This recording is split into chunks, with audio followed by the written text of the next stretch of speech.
Well, let's start with the top story of the day. Just days after Donald Trump's high-stakes visit to China, China is now hosting another major global power player. Putin, the Russian president, has already arrived in the Chinese capital for a high-stakes summit with the Chinese president. And this is being watched as a major geopolitical signal to the West. And this is Russian president's first foreign visit of 2026, a reflection of how critical China has become for an increasingly isolated Russia after years of Western sanction, and also at a time when the war with Ukraine is underway. Now, China today is Russia's biggest trading partner, the biggest buyer of the Russian oil, and a crucial economic lifeline for Russia as well. And on the agenda today are the energy, trade, Ukraine, global security, and the long-delayed power of Siberia 2 pipeline as well, which could supply 50 billion cubic metric of the Russian gas to China every year. This will be the key focus today, and the project has gained even more importance amid the Strait of Hormuz crisis and growing energy security concerns as well. But this meeting is all about the power equations. Chinese president wants to appear close to Russian president, but not too close as well. China has refused to condemn Russia's invasion of Ukraine while also trying to maintain the stable ties with the West as well. And this is a delicate balancing act that supporting Moscow without openly embracing the war for Putin as well. And the message is quite clear, and those are the live visuals coming in from China as well. As the West shuts the door, Russia is now looking east at the Chinese president. This is all about projecting China as a new global power broker in the recent months. World leaders, including Trump, in fact, the UK Prime Minister, as well as several other European and Asian leaders, they have made their way to China. And now in the latest, we can see the Russian president there in China as well. Let me go across to Robindra Sachdev, international affairs expert. Thank you so much, sir, for connecting with us. How do you look at this visit of the Russian Prime Minister, President, I beg your pardon, to China? And this comes few days after, in fact, US President Donald Trump was also there. Your take on this? Thank you very much. You give a very, very nice overview, I think, and I was struck by when you mentioned that Russia is now pivoting to the east, right? I'm reminded that last year or the year before, at the St. Petersburg Economic Forum, Putin said that we want to make Vladivostok our third capital. In Russian, mind, St. Petersburg was one capital and Moscow was number 2 capital, right? So he said that we want to make Vladivostok our third capital.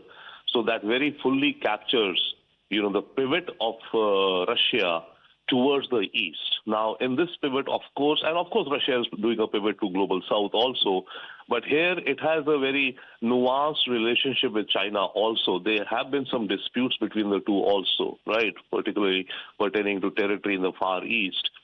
But in the interest of where Russia is now weaker, Russia has to adjust and look at China as a bigger brother, which is the reverse of what used to be. It was Russia which was a superpower and China was the emergent.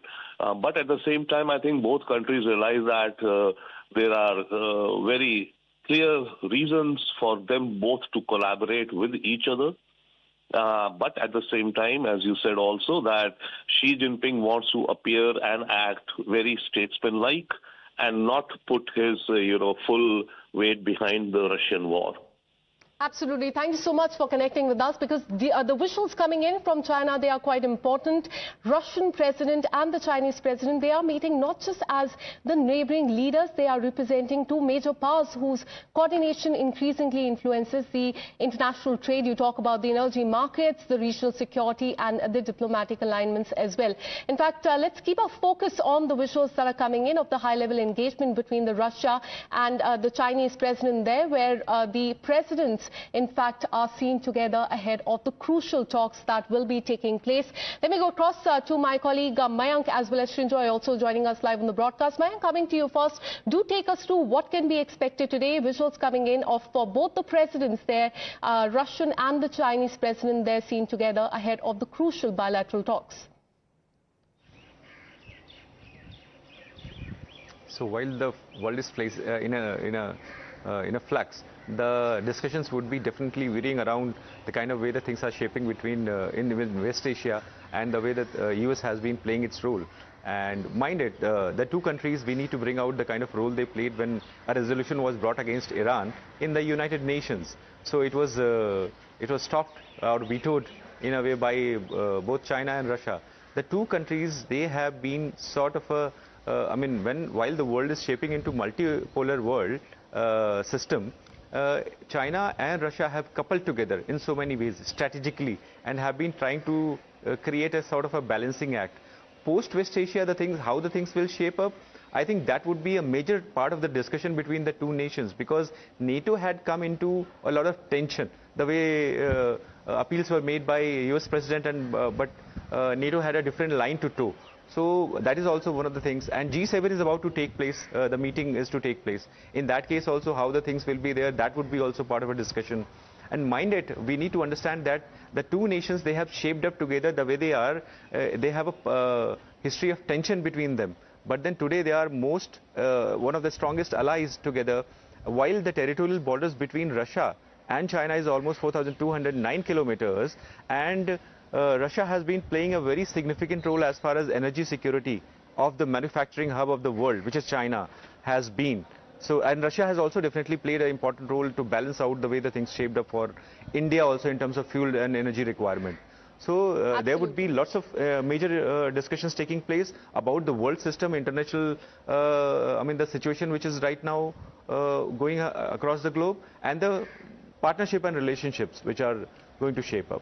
All right, so all eyes will be on that crucial meeting. Of course, keeping our focus on the live pictures coming in from China, reflecting the efforts by China and Russia to, in fact, project unity and deepen the coordination on the key global issues with, in fact, as we can see in the visuals, the president of China hosting the president of Russia right there, in fact, just few days after he hosted US President Donald Trump. Stay on with me, Shinjo, as well as Mayank. Let me go across to Wang Menji, CGTN reporter joining us live from China. Thanks so much for connecting with us. What are the key goals of President Putin's visit to China today, according to you? And what major agreements or the outcomes are expected today, especially on the 25th anniversary of the China-Russia Friendship Treaty?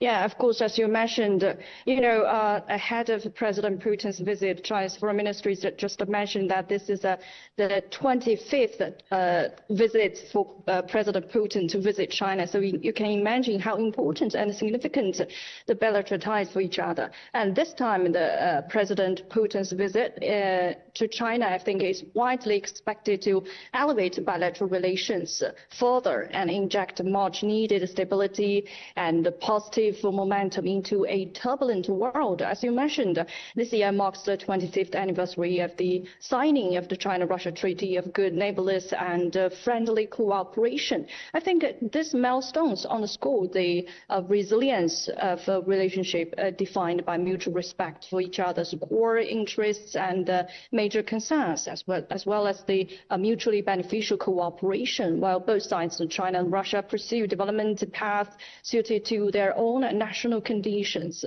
And I think the China-Russia Comprehensive Strategic Partnership of Coordination for a New Era has grown steadily stronger and more substantive.